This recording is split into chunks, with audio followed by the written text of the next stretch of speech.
Welcome back to the Federal Drive with Tom Temin here on Federal News Network. Border, budget. If Congress sounds like a broken record, well, it is. With 2 weeks to go before the government funding lapses for many agencies, well, it turns out Congress over the weekend looks like it maybe made a little progress. We get the latest now from Bloomberg Government Deputy News Director Loren Duggan. And Loren, what happened and what does it look like now? Never a dull moment, even on the weekends. Well, what had been eluding congressional leaders for weeks here is a top-line spending deal that would allow appropriators to write the 12 spending bills. That was announced yesterday by Speaker Mike Johnson, Senate Majority Leader Chuck Schumer, and lauded by the president, who had been waiting for this as well. This has all been about what did last summer's debt limit deal mean for this year's spending bills? And they basically have gone back to what the top line numbers written into law were, but then reached another agreement on what had been called a side deal that had been reached between then Speaker Kevin McCarthy and President Joe Biden about money that would be cut from elsewhere and used to offset spending. So we finally have that framework in place that will allow appropriators to do their work ahead of these key spending deadlines that are coming up. So this top-line deal, then, does that break down according to agency by agency? Are they that far yet? No, that's what remains to be done, and there's a lot of work there. As you know, they set two spending deadlines, January 19th and February 2nd. The first one coming up, January 19th, applies to 4 of the regular spending bills. So those are the bills that are going to be top of mind now as the appropriators figure out how much to spend on each of those 4 bills and then go department by department, agency by agency.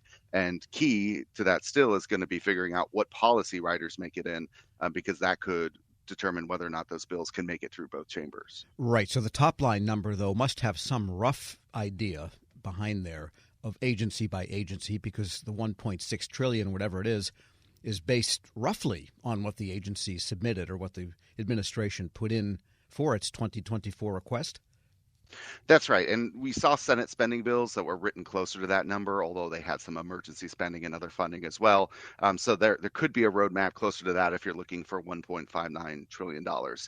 Part of this was also to agree on a defense and a non-defense number. Obviously, the defense number is pretty concordant to what's in the defense spending bill, although there's some programs and other spending measures as well. But, the detailed level, that's going to take some time to work through because lawmakers have different priorities than the administration, and certainly conservatives in the House are going to want to put some mark on these bills and cut spending in some places and maybe reprioritize it elsewhere. So does this deal then, or this tentative deal, take away the prospect of a long-term continuing resolution? I mean, what does it mean in terms of what they're likely to do next in terms of full-term, full-year appropriations? Appropriators say they're going to buckle down, work day and night to try and get some spending bills done, the first 4 by January 19th, the others by February 2nd. House Republicans have been reluctant to pass another short-term CR, so I think they'll be pushing to make that January 19th deadline. And then also we'll see what else might take a ride with these packages as they come together, whether it's that border security deal that they're trying to negotiate, the Ukraine, Israel, Taiwan, and other supplemental funding, or something like a tax deal, which the House Ways and Means and Senate Finance Committees are trying to put together. But safe to say that the Ukraine and Israel aid, that was more bound to the disagreement over the border than the budget was bound to disagreement over the border. That is to say, the budget could happen.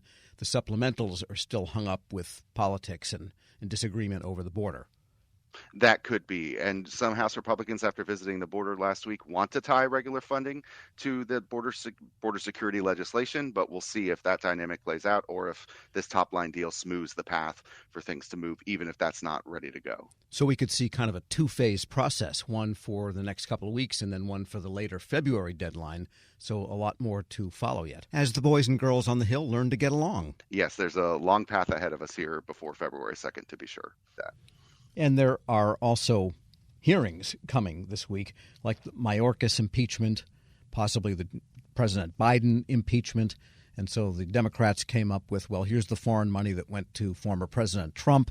And a lot of that stuff seems to be building rather than subsiding. Right. Well, when you don't have legislation, you can use hearings to sort of drive the agenda, and we're going to see some of that. Big ones that you mentioned, that's right. DHS Secretary Mayorkas, there is discussion about impeaching him, and there's a hearing focused on him and his role at the border on Wednesday. We also are preparing for a potential contempt vote around Hunter Biden, the president's son, who had been asked to appear behind closed doors to a committee, refused to do so, and memorably went to the Capitol steps and said, I'll do it in public, but I won't do it in private. That is going to come up for a potential committee vote, at least, with the House Oversight Committee trying to hold him in contempt. And we could see that go to the floor as well at some point. And then, as you mentioned, the presidential impeachment, of which the Hunter Biden discussions are a part, we'll see how quickly they move back to that.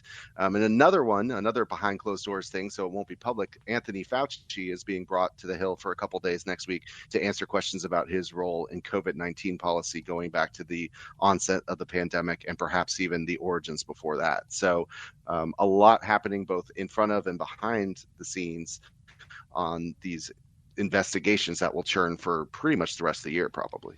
Wow. And there's a few other matters like FAA reauthorization. That's been bouncing along for quite a while, hasn't it? That's right. And we've talked a lot about the second. There are two other big deadlines that lawmakers are trying to meet. March 8th is when the FAA authorization lapses. Their funding has to be decided as part of the regular appropriations debate, but this is the ability to collect ticket taxes and fund a lot of the operations that go on there. So there's been a bill passed in the House. The Senate bill has been stuck in committee over some pilot training matters and other provisions. They're going to try to chip away at that and see if they can make progress there. And then April 19th is the expiration of some important electronic surveillance programs under the FISA law. So there wasn't enough progress by the end of the year to wrap that up. So they have a few months to try to work across the chambers and across the parties on that. It's one of these issues that doesn't necessarily fall on party lines either, which could make it a kind of an interesting path to navigate for that bill. And you mentioned pilot training under the FAA authorization. That's actually a pretty contentious issue, isn't it? And that does divide on party lines, and that's part of what's been holding it up, right?